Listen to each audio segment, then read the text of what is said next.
All right, Akim. Shalom, shalom. First and foremost, I'd like to give all praises, glory, and honor to Yahweh, Ba'ashem Yahushai, Ba'ashem Rakakadash, double honors to the apostles and elders of Great Millstone for teaching us his truth. Salutations to the sincere Akim and Aqua that may listen. May the blessing of election be upon your house. My name is Brother Raquai. I'm back in here with another quick and Lord's will as always. And for today's lesson, I'm just going to recount a situation I experienced recently, earlier yesterday, and it's a conversation I actually had with a speckled bird Israelite. And what do I mean by speckled bird when I say this?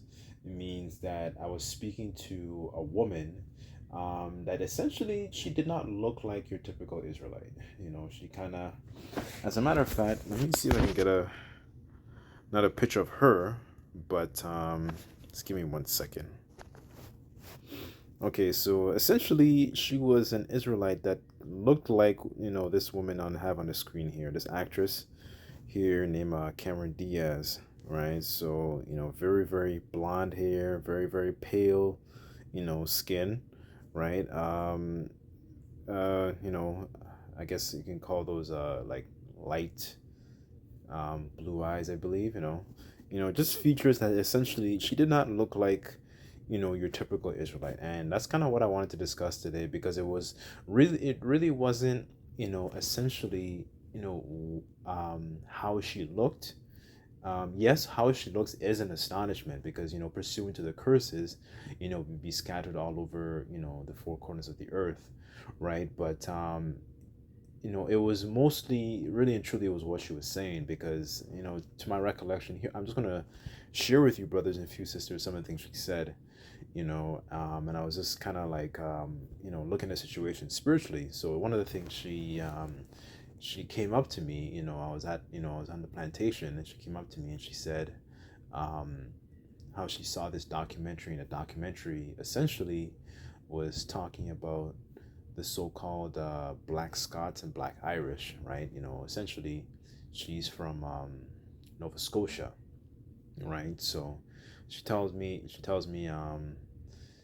she saw this documentary talking about how the Scottish and Irish, they were, dark-skinned people, and she was kind of upset how she, a lot of that history was kind of hidden from her.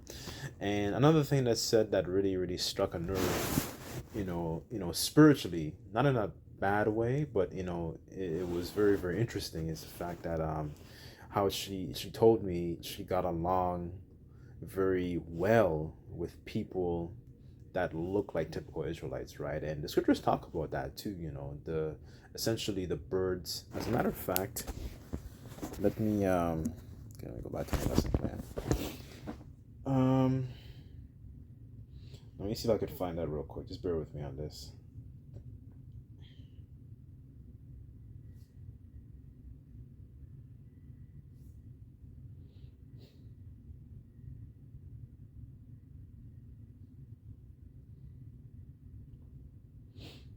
Okay, this is Sirach 27 and 9, and it says, "The birds will resort unto their like, so will truth return unto them that practice in her." Right? So, when I see the birds, essentially, she will, in her spirit, she would flock to the people that she gels most with, right? And this is spiritual. This is beyond essentially what Esau has created, because Esau has created essentially divisions strictly among skin color, and that's not the way the Lord divided things. Like, yes, the Lord is a separatist. As a matter of fact, let me get that too. As I'm making this point,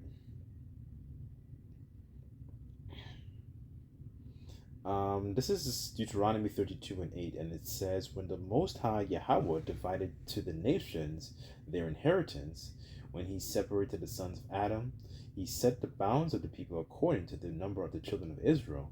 The Lord's portion is his people, and Jacob is the lot of his inheritance." So the Lord separated the nations when you go down from the time of after the flood. So you had Noah's three sons, you had Shem, Ham, and Japheth, and then through there was a separation, and then from Shem, coming down, then Abraham had Ishmael, then he had Isaac, and then Isaac had Jacob and Esau, and then there begat the 12 tribes. So right there was a separation, with Abraham's sons, excuse me, and then you had another separation with Jacob and Esau, right? The two nations essentially fighting in the womb, and right. So was another separation.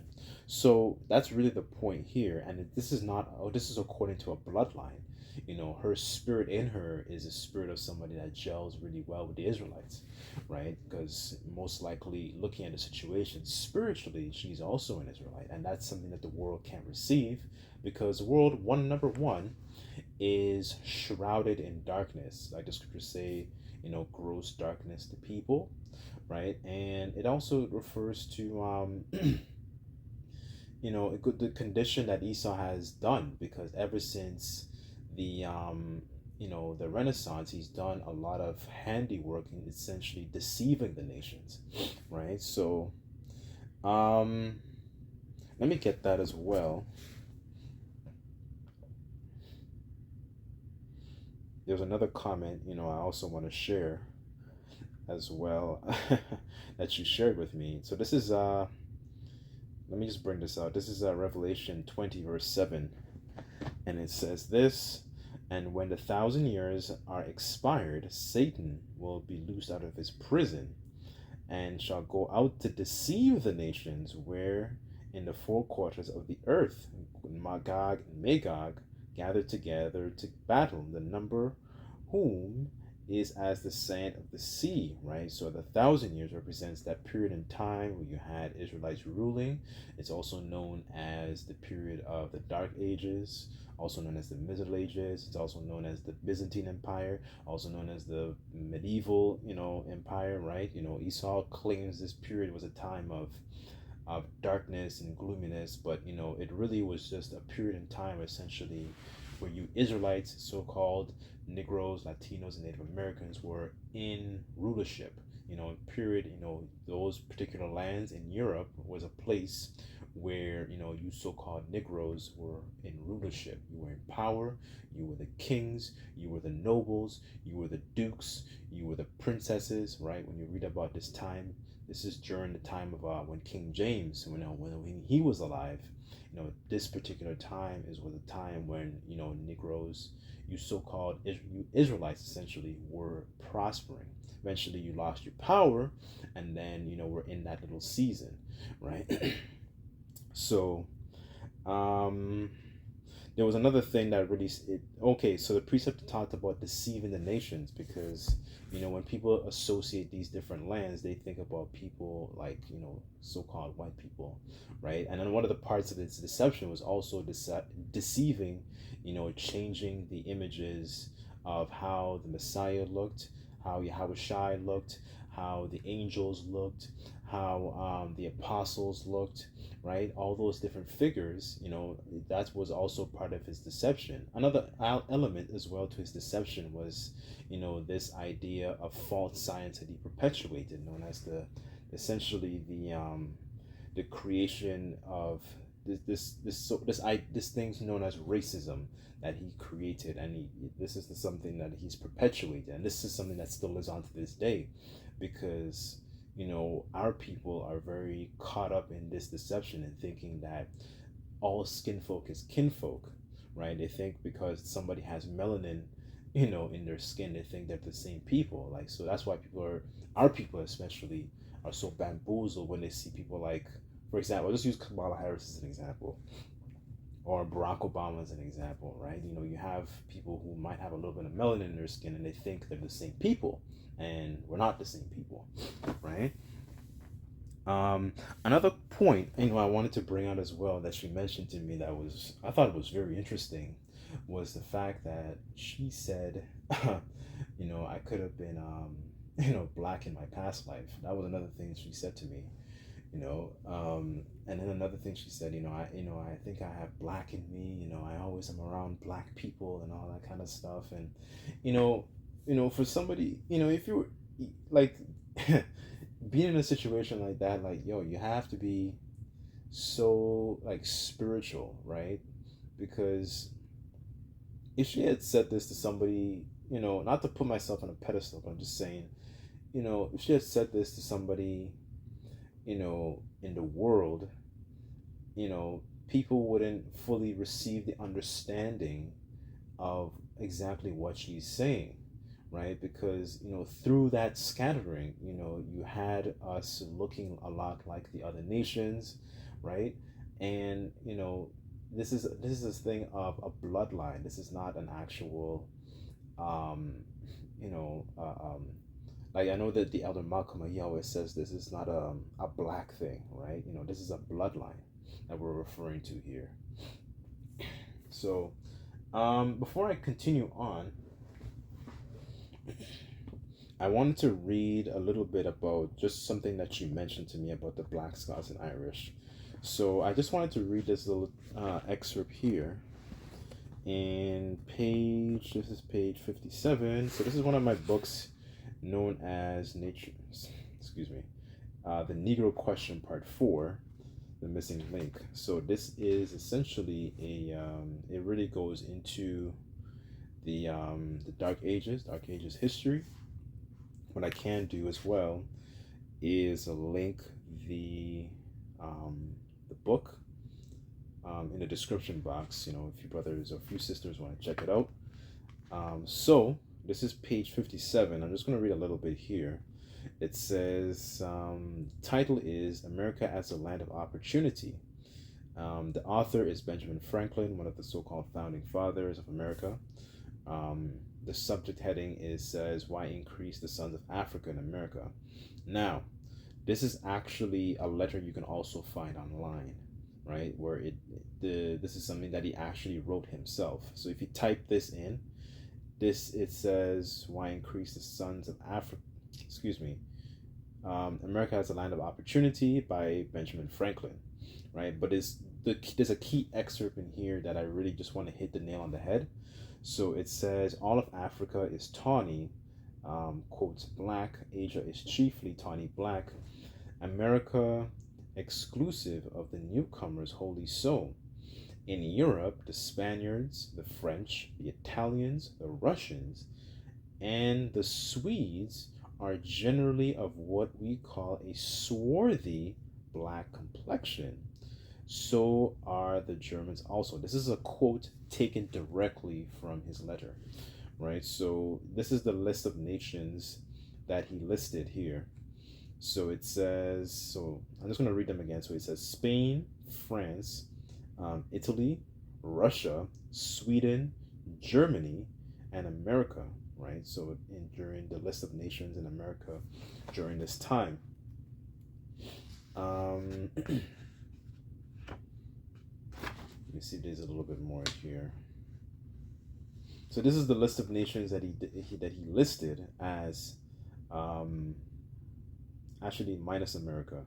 So this is the list of nations in Europe that he mentioned that actually had people in a rulership had a swarthy complexion, a dark, rich complexion, right? And this is a knowledge that is not known to our people at all.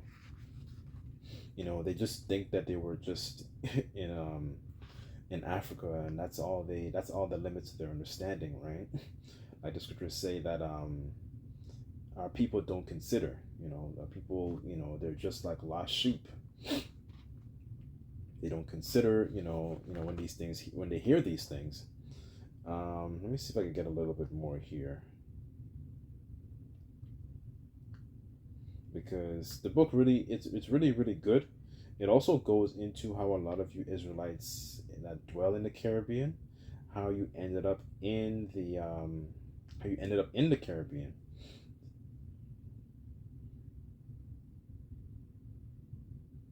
Let me just see if I can find a little bit more.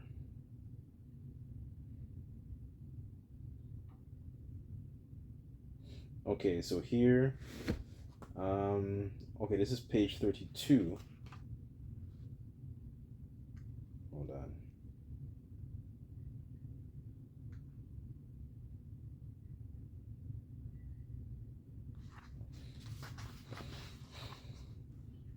Okay, so here it says page 32, and it says the Black Irish that came into Jamaica had two places of origin, either Ireland or Barbados, close to 300,000 black Irish came directly from Ireland and the rest from Barbados. 70% of the black slaves on the island of Barbados came from Ireland. In the 1925 census, of Jamaica, there were 916,000 people on the island, and 2% were white. This oversight on the parts of the world historians include that black Europeans in the North Atlantic slave discussion were unnoticed for the past 400 years. The invention of genetics plus the record of the eyewitnesses was the key of discovering the missing link between history and the genetics. And this is another thing that gets left out because Esau doesn't essentially want to credit, why Europe is in essentially in that upper class echelon that it is, right? And you had other civilizations known as the Moors, who were also Israelites. They were just going after false ways, such as Islam, that were also dwelling in parts of Portugal and Spain, I believe Italy as well. And one of the things that they contributed was like universities, public baths. They introduced fruits. They had a sense of what's it called? Also, with like nobility. They had a very more of a noble mindset, and that's how we were, and that's how we are, right? But Jake essentially, like the scriptures say, that the Lord has planted thee a noble vine and a holy and a right seed. But through the process of time and losing our connection with our power and heaping up iniquity, which is really sin upon sin, essentially, and then even dwelling amongst the heathen like we are today, Jake has lost their mindset of nobility. They have lost their they've lost their how would you call that, the way that they walk. As a matter of fact, let me get that.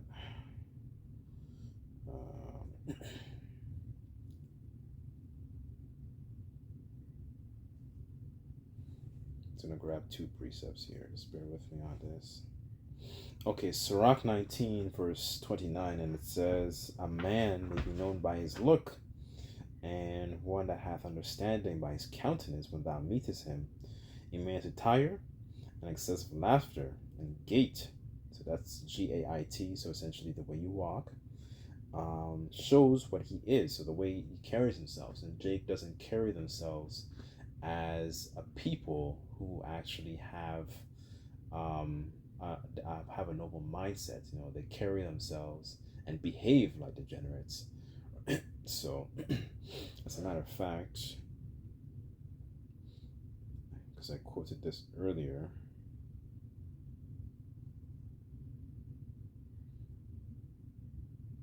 okay, this is Jeremiah 2 verse 21, and it says, "Yet I have planted thee a noble vine, a holy and a right seed. How then art thou turned into the degenerate plant of a strange vine unto thee?" And that what makes us noble is the fact we have this culture of the law, statutes, and commandments. And this is what sets us apart from the other nations. It's not that we're not beside them, we are above them, right? And this is the way that Jake doesn't carry themselves. A lot of our people know that they are of a noble stature, but they don't carry themselves and behave as people of a noble stature. They are wise to do evil, but to do good they have no knowledge. So because we're on the topic of kings, let me see. Just bear with me. I believe it's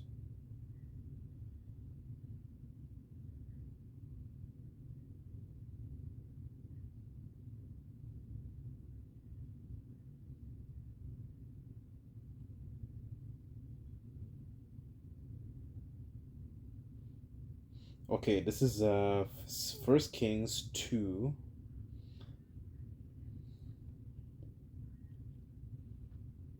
I'll start at verse 1. The point really is in 3, because we were talking about the manner of walking and stature and nobility, and this is how we used to be. But like the scriptures say that how has things gotten weaker through age, right? We've lost the connection with our power. We've lost our stature, our reputation as well. That's another thing we've lost. Because in these times when you think about our people, they think about essentially they think of them as a joke. They think of it, they're just people to be mocked and ridiculed. They're not people who are taken seriously. Why? Because we don't have respect for the Lord, right? So going off on a little bit of a tangent, but hopefully this is all edifying, right? So let me just read this real quick. And now the days of David drew nigh that he should die, and he charged Solomon his son, saying, I go the way of all the earth. Be thou strong, therefore, and show thyself a man, and keep the charge of the Lord thy power, and walk in his ways, and keep his statutes, and his commandments, and his judgments, and his testimonies that are written in the law of Moses, that thou mayest prosper in all that thou doest, and whatsoever, and whithersoever thou turnest thyself, right? So this is the charge that King David, he's passing on his rulership, his kingdom onto his son Solomon, right? And the point really is that the charge was to keep the ways and maintain the ways of Yahweh Bashem Yahushai, right? And maintain the ways of our power. That's how a man is known by our walk. And this is the way our people fail to do in these times, right? They don't do these particular things, and this is why they're in the situation that they're in. So anyways, I kind of went off on a little bit of a tangent there, but as a matter of fact, let me just end off with this quick precept, kind of circling it back to the lesson here. 1 Samuel 16 verse 7, and it says, But the Lord Yahweh said unto Samuel, Look not on his countenance and the height of his stature, because I have refused him. But the Lord seeth not as man seeth, but man looketh on the outward appearance, but the Lord looketh upon the heart, right? So, this is not about looking at, it just helps to discern when you meet people. And it goes deeper than the stature, his physical countenance, right? It goes beyond deeper, like the Spirit bears witness with our spirit that we are the children of the Most High, right? So, and another thing was we'll be looking like all the other different nations where we got scattered. Right, so this is a bloodline, and this supersedes Esau's carnal understanding, right? Because the scriptures say that the natural man, cannot receive the things, right? Because they are foolishness unto him. This is a bloodline, right? This a bloodline supersedes essentially the physical landmass that you're on. We're not people tied to a physical landmass. The Lord didn't make a covenant with the physical landmass. He made he made a covenant, with a certain group of people, and those judgments and those statutes, they are only shown unto Jacob, and he hath not dealt so with any nation, right? So, anyways, I'll end it off right here, but I know I went off on a little bit of a tangent, but I sincerely pray that this is all edifying and comforting to you brothers and few sisters that may listen. I'd like to give all praises, glory, and honor to Yahweh Bashem Yahushai. Until next time, Shalom.